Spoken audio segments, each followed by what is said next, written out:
So not too long ago, one of you requested that I do a video on shading and the different types of shading. And I get it, it's a confusing topic. There's many different styles that you can go for when you're shading. Some are easier, some are a little bit harder, but they all require like this fundamental knowledge of light. But in today's video, I want to show you just the general types that you can use before we like go into any sort of light theory, just so you can choose what you want to work with. So what I've done is I've prepared a little sheet. There's not going to be any references in this video, but what I did do is I tried to do a scan of this page, and I'm going to put it in the description so you guys can download it if you want to sort of practice with me. And I'll do a version where I've done the shading, and I'll do a version where it's clear so you can practice yourself. But yeah, we're just going to go through the different types, and that's it. It's a pretty simple video. So remember, that will be in the description below, and let's just go right ahead and go right into it. Right, so if you guys want to ignore my not so perfect circles that I've made here, we're going to use these four to show, I'm going to use these four to show you the different types of shading. Now the light direction, just for reference, is going to be going like this. So, well, you can see the arrow a little bit better if I put it over here. But yeah, the light will be coming in from this direction. So what's going to happen is every time we're doing this shading, the shadow is going to be on the side here as well as on the floor next to it. This is a very basic shading exercise that you tend to do in a lot of different schools and stuff. They do kind of go over like the circle or the sphere, I guess. It's pretty much the basic.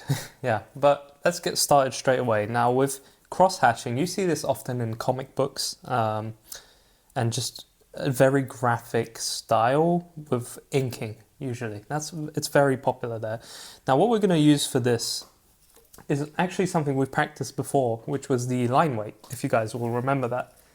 We did go over the line weight. I'm actually going to remove a little bit of this here. And we'll go over here. Just so it's a little bit thinner, and I'll make sure I correct this. And oh great. I've given it a little pimple or something. All right, yeah, never mind. Just a thin line. Also, I've got a pretty cool face drawing that I've done on the side here for you guys. I'm very proud of it. Took a couple tries, but I've got it.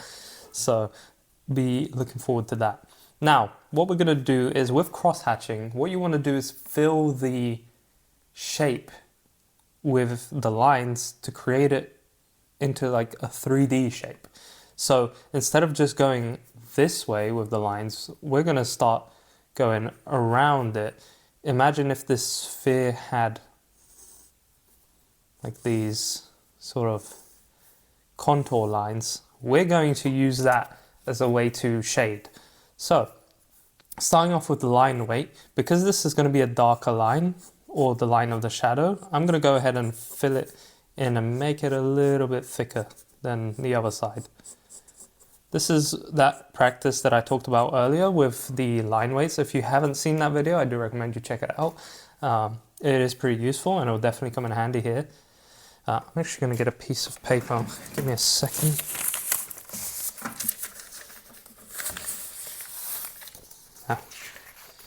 Should have cleaned this up a little bit more.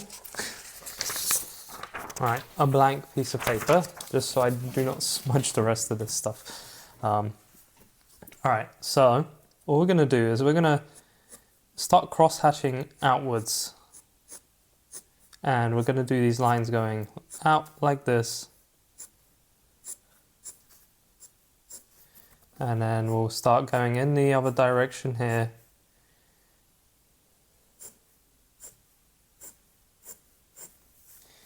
And what we'll do is we'll start making some of these lines a little bit thicker.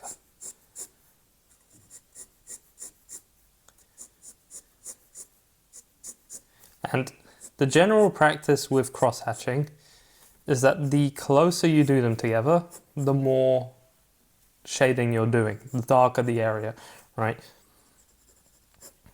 And usually you want to make them a little bit thicker and more tapered towards the end. Now this doesn't come out perfectly, but this is more or less what you're trying to achieve with the crosshatching. But as some of you may have seen, and as the name refers to it, for the real dark areas you can actually come across and do some actual crosshatching. So that just means going across some of the lines to make it even darker. And then you can go again and again and again. And this just keeps adding to your image. Now, even if I was crosshatching, for demonstrating here, I would do this as a dark block because I want this to be the darkest shadow. But if you want to fill it out using crosshatching, you'll just use your lines to go across. Try and do the same direction, just tends to look a little bit cleaner for something like this, at least. When you're trying to build form, it is very important that you use the cross-hatching like this, and you go across the entire image. But when we've done that on this line, we're going to come in again and just cross the other way. Trying to keep as equal break as possible, because that's just going to give us a much cleaner effect.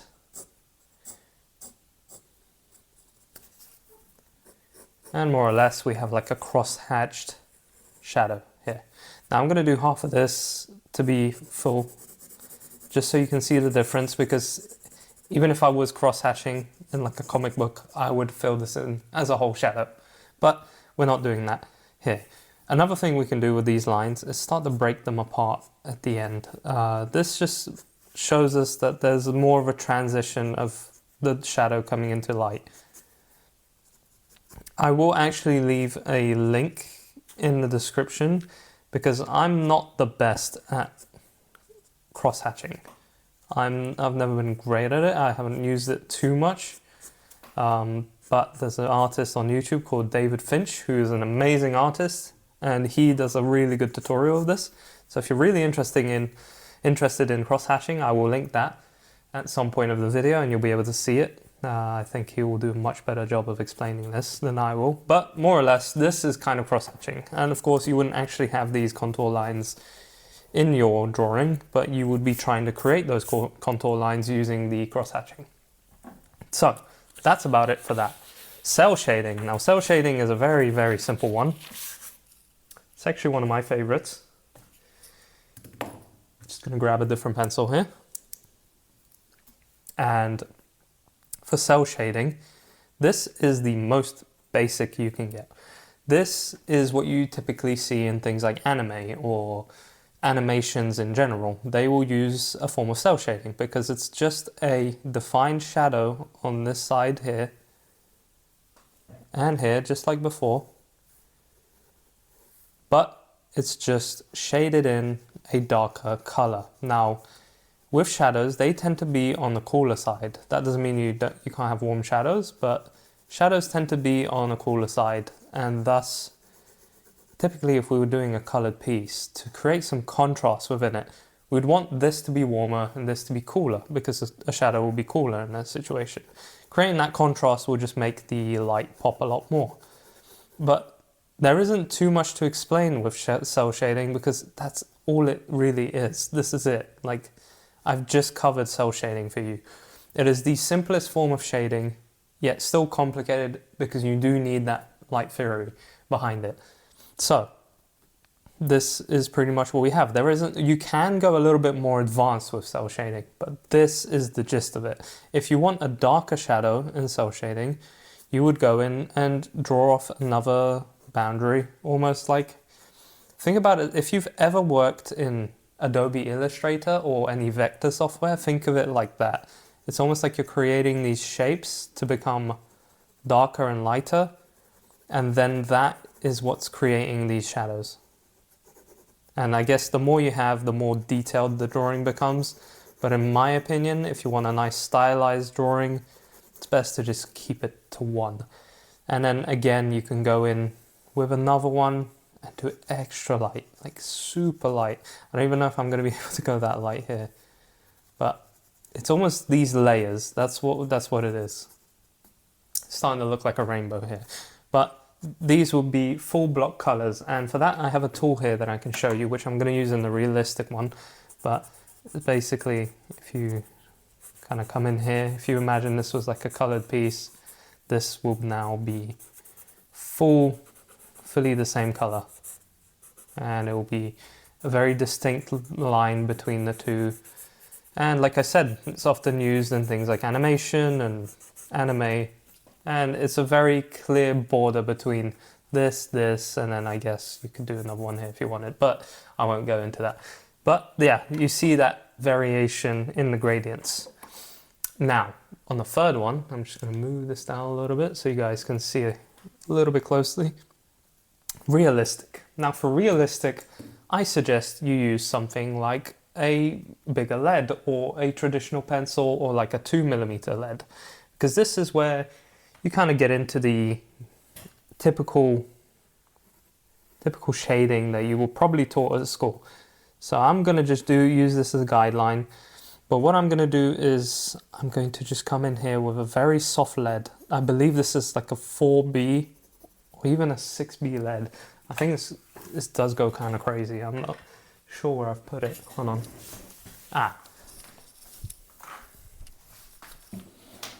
Yeah, so we've got a 4B lead in here. So it's very soft and it goes very, very dark.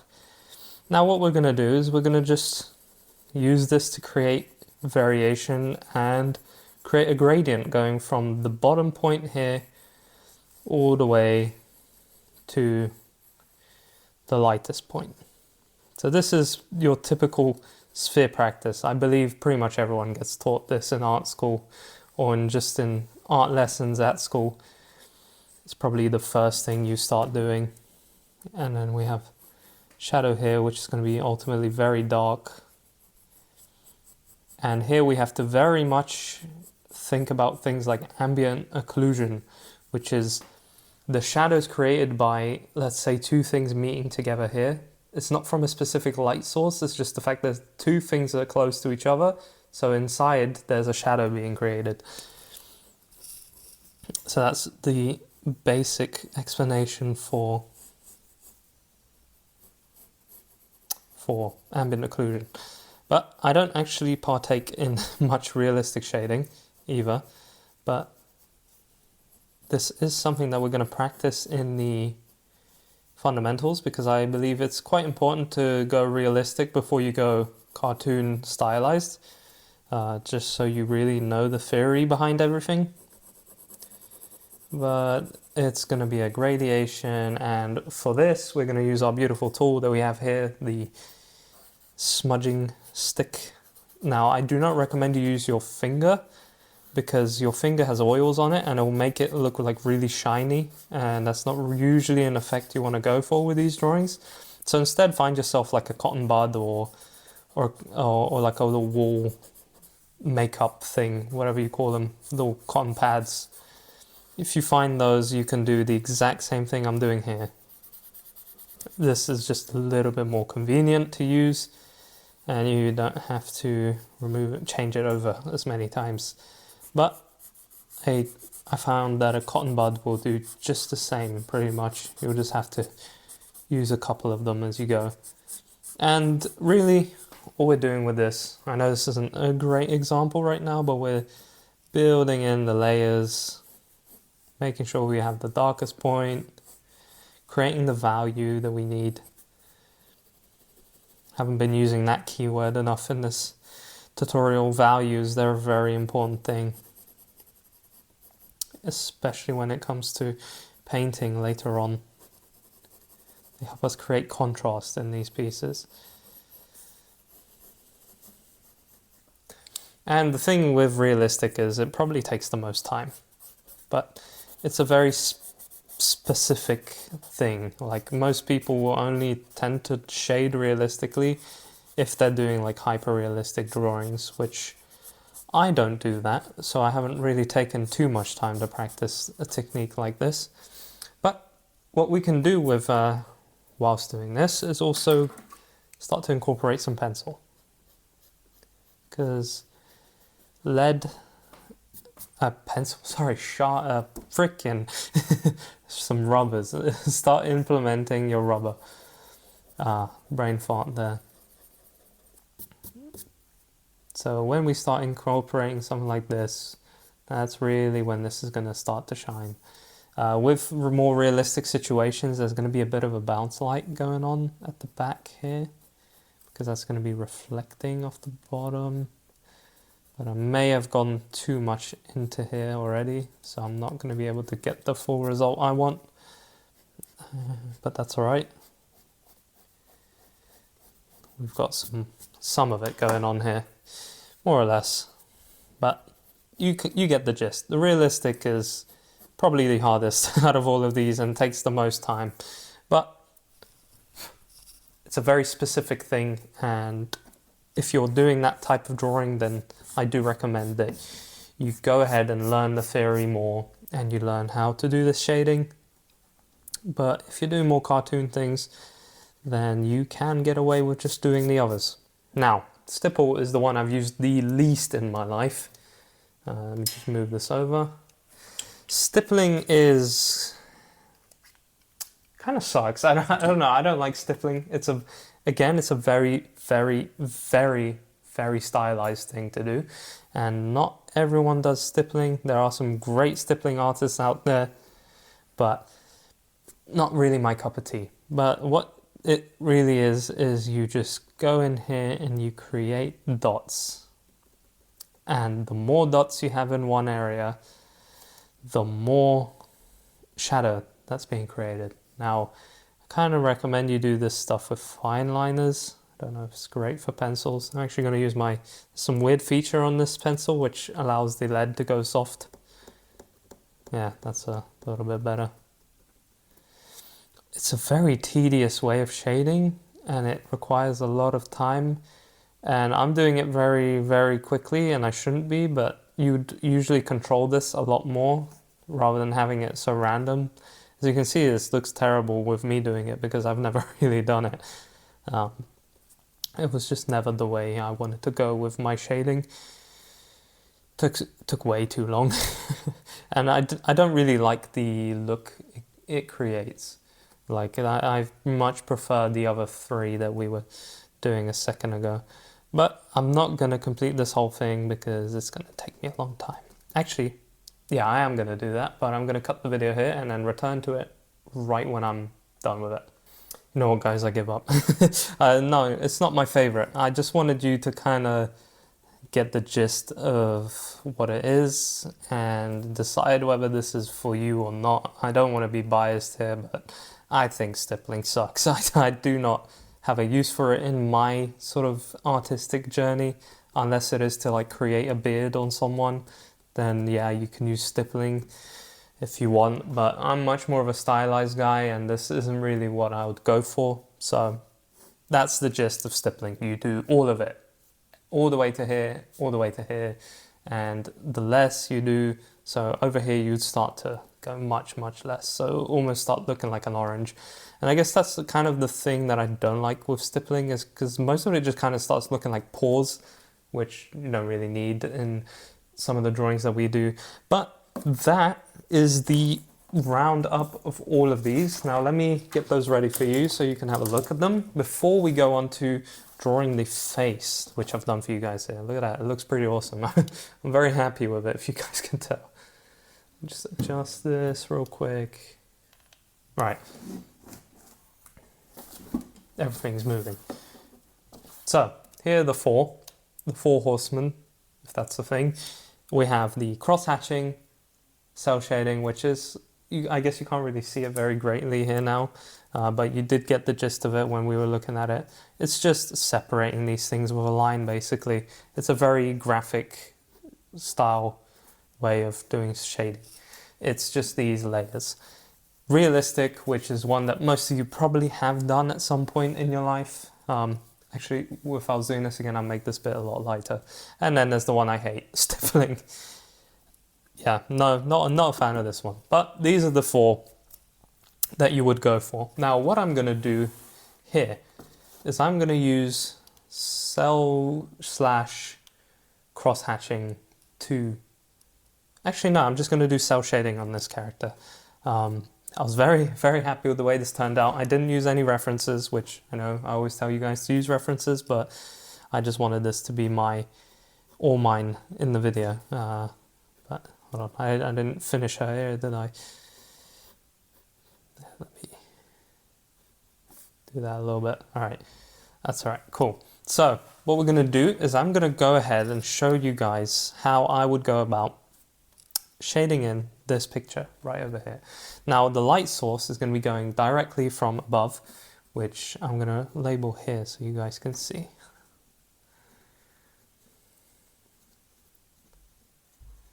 So since it's going directly from above, there's going to be a lot of shadows being created always under the hair.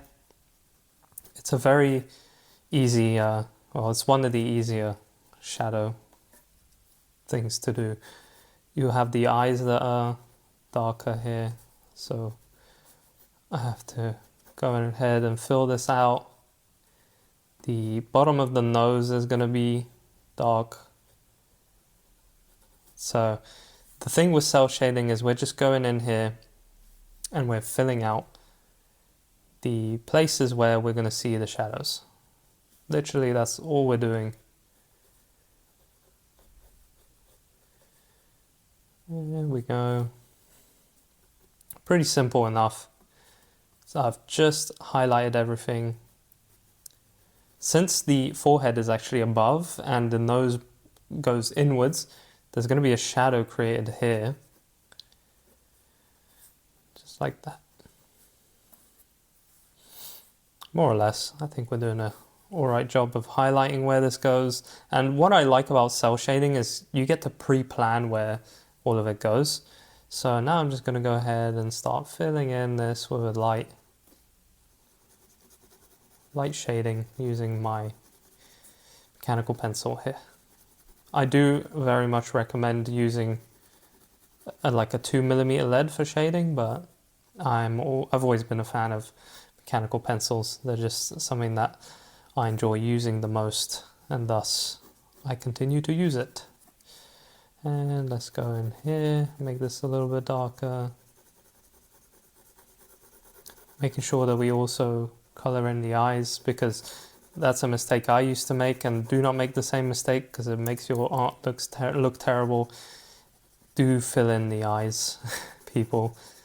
Don't make them look like they're like lighting up or something. I used to do that a lot and it really made the work look terrible. So as you can see, cell shading is a very easy, well, it's very easy, I say that, it's not very easy, but it's a good way of shading in my opinion. It's probably my favorite. It gives it a clean look. It's a clean style. It's my stylistic choice and what I go for. I do occasionally mix it up with doing some lines in it, but you know, it's almost like a mixture between the cross-hatching and cell shading. And that's probably my favorite. Just gonna do a little bit more definition here so I can separate these. Just a little bit darker on the eyebrows. And then the eyes, of course. There's a little bit of shadow being formed above. And the eyes will be filled in too.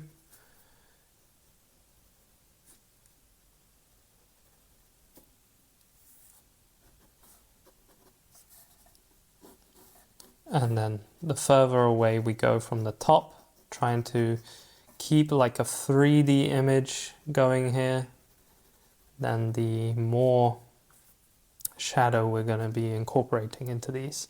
So the lower side of the earrings are going to be much darker. The behind of the hair will be pretty much black.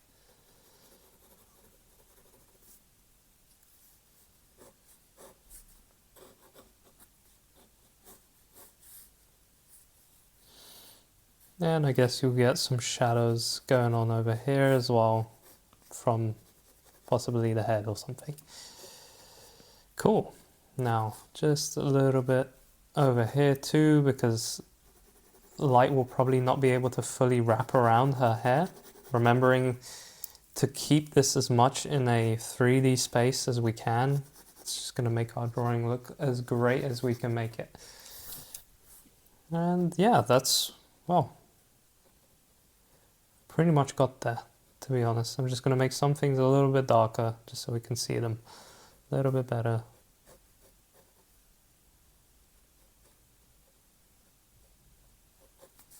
But that is pretty much it. I think I probably chose an easier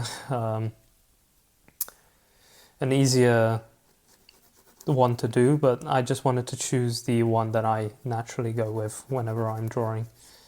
There is a chance that I could add a little bit more shading to the forehead here, as her hair will cover most of the light coming in.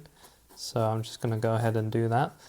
And that's the beautiful thing, we can just go in and we can start adjusting whenever we want. And these will probably be a little bit lighter, but still dark. If you really want, you can also go in here, do some, I don't know if this is going to look right actually, but the cheeks would usually kind of come down as well.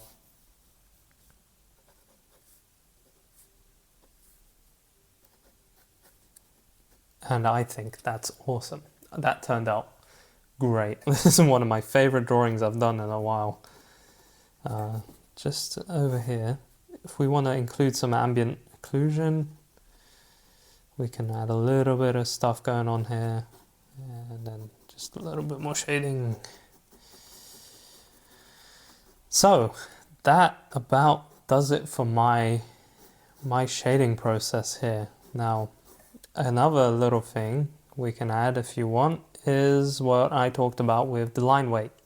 This is a perfect opportunity to do it. This is the darker side, so we're going to do a thicker line. And so is this here. This is going to be darker, and these are going to be much darker too. Just remembering what we did it's actually been a fair few videos ago. Just remembering to keep that in mind, that the line weight from the shadow side is going to be slightly thicker. And that's just going to add a little bit more definition into your drawings, and it's going to make it look pretty cool. But that about does it. That turned out very cool, and I hope you guys enjoyed this little tutorial. Let's go back to the desk and give my final thoughts. So that there pretty much does it. I mean, these are the ways I can remember. I don't think there's many more shading methods out there than these main 4 that people use. Obviously, you work differently when you work with things like paint, but what we're talking about here is using pen, pencil, things like that. So this is my technique that I use, that you were able to see with the face. I think it turned out awesome, and I hope you guys get some of this practice in as well, and try out some of these things. I do recommend you try all of them, even the stipple. I know I gave it a pretty bad time during this video, but it's not for me, but it may be for you. That's the thing with art. It may be your style, and it may be a big part of your journey developing that style. So go ahead, try these 4, try what they look like, and stick with them. Maybe change them around. But when you're doing things like light theory and shadows, you use the ones you like. You know, I do recommend using realistic because it's going to teach you the most. But if you want to really learn fast, do it in an enjoyable way and use the shading technique that you enjoy the most. Now, I hope this video was helpful for you, and if you enjoyed it, leave a like on the video. And if you want to see anything else like this, do subscribe. I see most of you viewing, you're not yet subscribed, which if you do enjoy this type of content, do consider it. It will definitely help me out a lot, and you'll be able to see these as they come out. So that's pretty much it. All the links will be in the description. Have a wonderful day and get drawing as much as you can and keep practicing.